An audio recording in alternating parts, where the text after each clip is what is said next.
तो hello guys, welcome to fantasy Hindi anime. इससे पहले मैं जिस एनिमे को एक्सप्लेन कर रहा था वो ऑलरेडी 2-3 चैनल एक्सप्लेन कर रहा है, इसलिए मैं उसे छोड़ रहा हूँ और मैं आप सभी के लिए एक न्यू एनिमे लेकर आ चुका हूँ जिसका नाम है दी मैचलेस एम्परर। ये एक बहुत ही अच्छा कल्टीवेशन बेस्ड एनिमे है जो कि आप लोगों को बहुत ही पसंद आने वाला है। तो एक्सप्लेन शुरू करने से पहले हमारे चैनल को सब्सक्राइब करके वीडियो को एक लाइक कर देना ताकि हमें इसे बनाने में और भी ज्यादा मोटिवेशन मिले। अगर हमें इसे एक्सप्लेन करने में कोई भी प्रॉब्लम नहीं हुआ तो फिर हम इसे कंटिन्यू करने वाले हैं। तो कहानी के शुरुआत में हमें एक जगह दिखाया जाता है जिसका नाम किंग झो होता है और वहाँ पर हमें एक किंग शाइन एकेडमी दिखाया जाता है। वहाँ पर एक फीमेल टीचर किसी को बोलती है कि मैंने तुम्हें 2 साल पहले ही बताया था कि तुम क्रिजिस लेवल पर हो। सिर्फ स्काई को स्वेलो करने से ही इस लेवल को रेस्ट किया जा सकता है, मतलब कि इसे बढ़ाया जा सकता है। अपने बॉडी फोर्स को बढ़ाने के लिए कल्टीवेट करे ताकि ये 1 लाख जीन फोर्स का सामना कर सके। तभी हमें उस बंदे को दिखाया जाता है जो कि इस सीरीज का मेन कैरेक्टर होता है। वो बहुत ही ज्यादा खुश होते हुए बोलता है 1 लाख जीन, एक फॉर्जिंग बॉडी का लेवल 10,000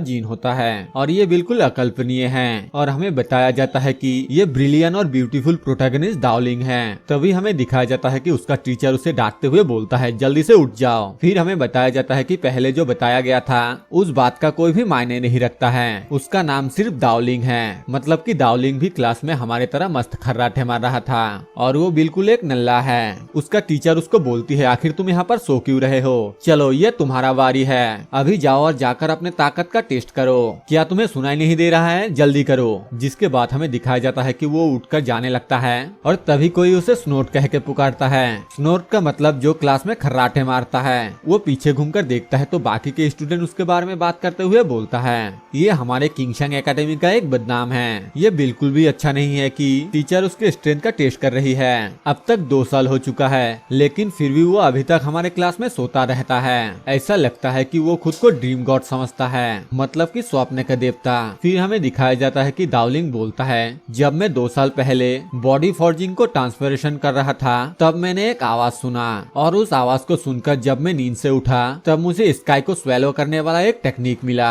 लेकिन ये एक बकवास है क्योंकि इस तरह के टेक्निक कहीं नहीं मिलता है। फिर हमें डार्लिंग को स्टोन पिलर के पास जाते हुए दिखाया जाता है जहाँ पर एक बंदा पहले से स्ट्रेंथ को चेक कर रहा था। टीचर बताती है उसका नाम किनलिन है और वो टॉप 5 बॉक्सर है जिसका स्ट्रेंथ 10,000 जीन है। आधे महीने में किंगशिंग एकेडमी में नए स्टूडेंट को भर्ती किया जाएगा और उस दिन किंगलिन श्राइन करने में कामयाब होगा, मतलब कि अपना चमक दिखाने में कामयाब होगा। फॉर्जिंग बॉडी रियलम एक फिजिकल बॉडी का टेस्ट है। बॉडी जितना पावरफुल होगा फ्यूचर में वो उतना ही ज्यादा अचीवमेंट हासिल कर पाएगा। 10,000 जीन नेक्स्ट रियलम मतलब कि मार्शल रियलम के बहुत ही ज्यादा करीब है। टीचर के बातें सुनने के बाद किनलिन थोड़ा अपने आप को शो अप करने लगता है और अपने मन में बोलता है डार्लिंग का पावर बिल्कुल नॉर्मल है जो कि हर गांव के लिए बिल्कुल एक कचरा है। फिर वो उस लड़की के बारे में बोलता है ये लियान यून है जो कि हमारे किंगशाइन एकेडमी का ब्यूटी है। उसे कोई भी अब तक पटाने में कामयाब नहीं हुआ। उसके ओरिजिन बिल्कुल भी सिंपल नहीं है। बहुत से लोगों को ये बिल्कुल भी पता नहीं है कि आखिरकार वो किंगशाइन एकेडमी में क्यों आई है। लियान ये यून बोलता है ये थोड़ा अजीब लग रहा है तो इसीलिए हम उसे सिर्फ यून बोलेंगे। तो यून डार्लिन को बोलती है हेलो मॉर्फियस, मेरे बातों को फॉलो करो और ज्यादा तेज मत जाओ। डार्लिन बोलता है हाँ ठीक है। और तभी हमें दिखाया जाता है कि पीछे से बहुत से लोग उसके ऊपर बहुत ही ज्यादा गुस्सा करता है क्योंकि वो यून के साथ बात कर रहा था इसीलिए। जिसके बाद हमें दिखाया जाता है कि डार्लिंग अपने स्ट्रेंथ को चेक करने के लिए सामने के स्टोन पिलर की तरफ जाने लगता है। लेकिन तभी लिन बोलता है वो स्टोन अभी भी बहुत ही ज्यादा हीट कर रहा है, मतलब कि मार रहा है। तुम्हें उसके हीट से बचने के लिए अपने साथ रुई लेकर आना चाहिए था। यूजलेस आदमी, जल्दी जाओ और जाकर उस स्टोन पिलर से मार खाओ, बिल्कुल भी देर मत करो। डार्लिंग अपने मन में बोलता है हर कोई मेरी मजाक उड़ाने के लिए अपने आप को फ्री महसूस करता है। यहाँ के सभी एक जैसा है, सभी मेरा मजाक उड़ाता है। तभी हमें दिखाया जाता है कि वो उस स्टोन पिलर के सामने खड़ा हो जाता है लेकिन उस स्टोन पिलर से कोई भी रिस्पॉन्स नहीं आता है। जो देखकर उसका टीचर अपने पावर का इस्तेमाल करते हुए उसे पीछे खींच लेता है। वो हैरानी के साथ पूछता है आखिर क्या हो गया। तभी उसका टीचर यानी कि यून बोलती है मैं यहाँ पर तुम्हारी टेस्ट देखने के लिए रुकी हुई थी।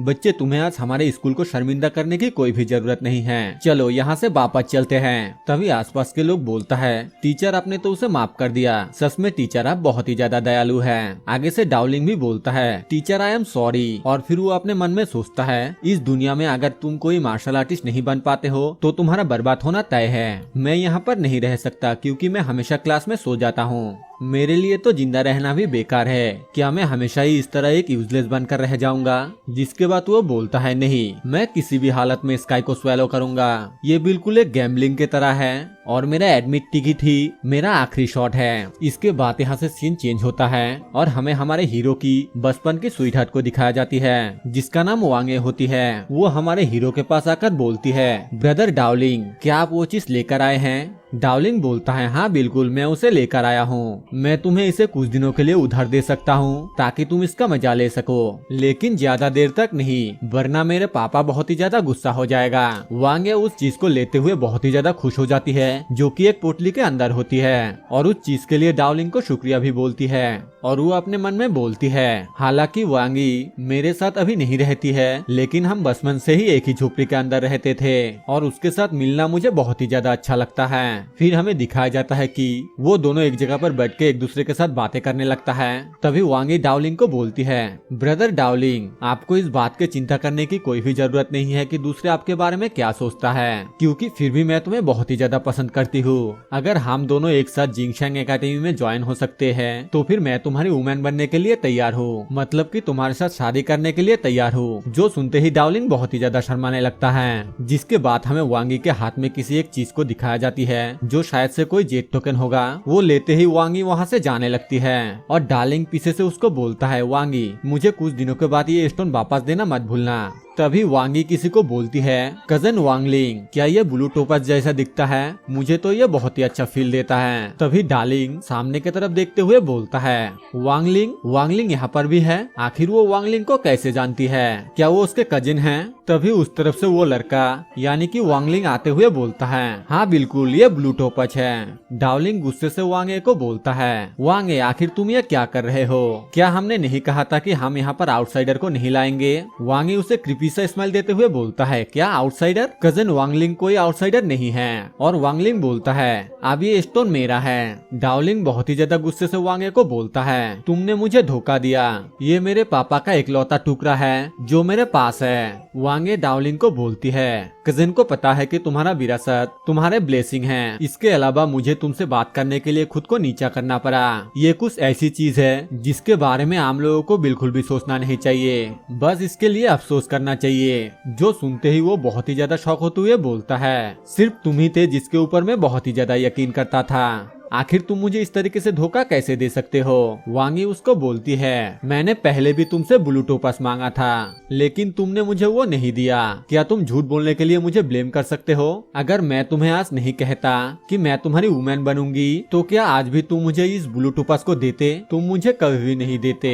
क्या तुम अभी भी चाहते हो कि मैं तुम्हारी वुमेन बनूं? जिसके बाद वो वांगलिंग के कंधे पे हाथ रख के उसको बोलती है, क्या कजिन वांगलिंग को याद है कि लास्ट ऑक्शन में इस ब्लू टोपस के एक उंगली के नाखून जितना ही लगभग 1 मिलियन गोल्ड कॉइन का हो गया था? वांगलिंग बोलता है, हाँ बिल्कुल मुझे पता है, लेकिन इसमें से मुझे फाट की खुशबू क्यों आ रहा है? वांगी उस स्टोन को सूंघते हुए बोलती है, मुझे लगती है कि ये ब्लू टोपस की अजीबोगरीब खुशबू है, लेकिन तुम्हें पता होना चाहिए कि इसका वजन 5 जीन है। ये एक बहुत ही ज्यादा कीमती ट्रेजर है। तभी हमें दिखाया जाता है कि डार्लिंग बहुत ही ज्यादा गुस्से से बोलता है, जल्दी से इसे मुझे लौटा दो, और उसको मारने के लिए उसके ऊपर अटैक कर देता है। तभी वांगलिंग वांगे को पीछे हटने के लिए बोलता है और उसके अटैक को डॉज करते हुए उसके पेट में एक जबरदस्त घूसा मारता है, जिस वजह से उसके मुंह से खून निकलने लगता है और वो बहुत ही ज्यादा दूर जाकर गिरता है। जो देखकर वांगी बोलती है, कजिन, अगर ये यहाँ पर मर जाता है तो फिर ये आपके रेपुटेशन के लिए बिल्कुल भी अच्छा नहीं होगा। क्या आपको लगता है कि हमें उसे जान से मारना चाहिए? वांगलिंग बोलता है, तुम इसे बिल्कुल एक एक्सीडेंट के जैसे देखो। एग्जाम्पल के तौर पर एक ऐसा तरीका कि वो अपने इंसेस्टर को ग्रो करने के लिए बीस्ट के ब्लड पीने की कोशिश की। वांगी खुश होते हुए बोलती है और आखिरकार वो इस काम में नाकामयाब हो गया, जिस वजह से वो बीस्ट के हाथों मारा गया।